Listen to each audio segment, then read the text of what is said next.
Halo semuanya, jumpa lagi di Rosco Channel. Di video kali ini, saya akan menjelaskan sebuah event Mini 4WD yang dinamakan Mini 4WD World Project. Jadi cerita awalnya tuh seperti ini guys. Kira-kira 3 minggu lalu, ada racer Jepang yang sangat terkenal kontak saya via DM Instagram dan mengajak untuk kolaborasi. Racer tersebut adalah Ryuichi. Buat kalian yang masih belum tahu siapa Ryuichi itu, dia adalah salah satu Mini 4WD legend di Jepang. Dan gelar legend ini bukan cuma asal-asalan orang ngomong aja, tapi memang gelar yang udah diberikan resmi dari Tamiya Mini 4WD Jepang. Di Jepang itu, Ryuichi terkenal dengan sebutan Kasoku O, atau terjemahan bahasa Inggrisnya Acceleration King, alias Raja Akselerasi. Ryuichi ini udah menjuarai berbagai macam jenis turnamen besar di Jepang seperti Japan Cup, New Year Cup, Spring Cup, dan lain-lain. Kalian bisa lihat sendiri seperti gambar yang saya sudah tampilkan. Dia udah banyak banget memenangkan kejuaraan besar di Jepang. Untuk link ke akun Twitter, Instagram, dan YouTube-nya akan saya taruh di bagian kolom deskripsi dari video ini. Singkat cerita, saya dan Ryuichi akhirnya sepakat untuk mengadakan sebuah event yang dinamakan World Project, yaitu event Mini 4WD yang melibatkan beberapa negara. Konsep dari World Project ini adalah menggunakan sebuah layout yang akan dipasang di Jepang, di Indonesia, dan di negara-negara lain yang ikut berpartisipasi. Kemudian negara-negara tersebut akan mengadakan race dan juga time attack.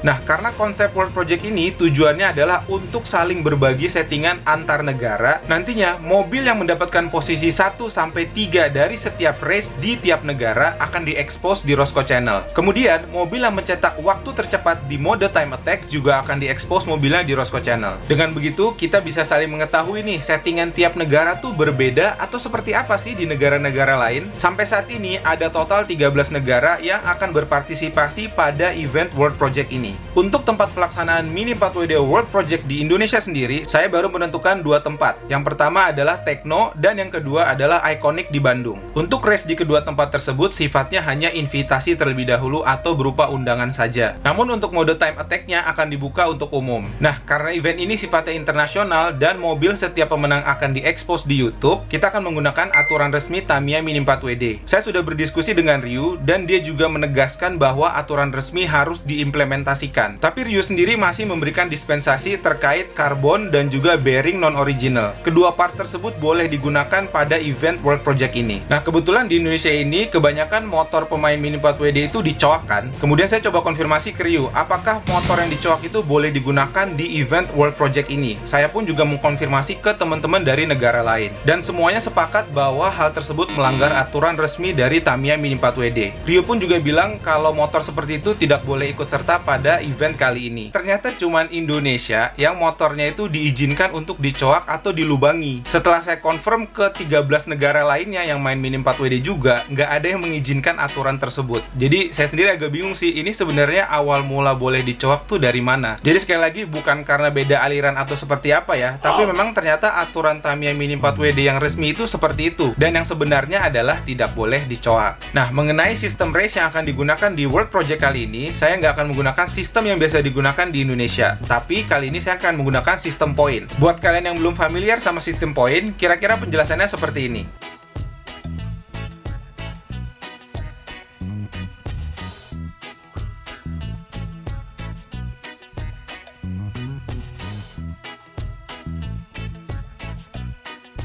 Nah, untuk bagian time attack ada concern yaitu mengenai peletakan mobil dan cara start yang benar. Jadi untuk time attack sendiri, cara meletakkan mobilnya harus sedekat mungkin dengan lap timer, dan untuk cara startnya, mobil benar-benar hanya boleh diletakkan, tidak boleh didorong ataupun dilempar, ditarik, atau apapun lah untuk mempercepat mobil pada saat start. Jadi benar-benar seperti yang kalian lihat, harus benar-benar ditaruh. Untuk saat ini, saya masih menunggu layout final dari Ryuichi. Diperkirakan layout yang akan dibuat nanti dimensinya kira-kira lebarnya itu kurang lebih 4 straight dan panjangnya itu kurang lebih 10 straight piece. Dan apabila teman-teman yang memiliki hobby shop kemudian pengen menjadikan tempatnya sebagai venue untuk dilaksanakan World Project ini, silakan menghubungi saya untuk berkoordinasi. Sekali lagi, mobil yang nanti akan diekspos adalah mobil yang sudah memenuhi syarat dan aturan setelah diinspeksi. Kalau misalnya ditemukan ternyata mobilnya itu tidak memenuhi aturan, maka mobil tersebut tidak akan diakui dan nggak akan ditampilkan di video pembahasan dari para juara World Project ini. Oke, saya saya rasa sekian untuk informasi awal dari Mini 4 WD World Project ini. Jangan lupa pantengin terus Roscoe Channel dan juga Instagram account-nya, karena di situ saya akan memberikan informasi update mengenai event World Project ini. Dan apabila layoutnya sudah keluar, pastinya saya akan memberikan update supaya bisa digunakan oleh teman-teman sekalian. Oke, saya rasa sekian untuk video kali ini. Terima kasih sudah menonton dan sampai jumpa di video berikutnya.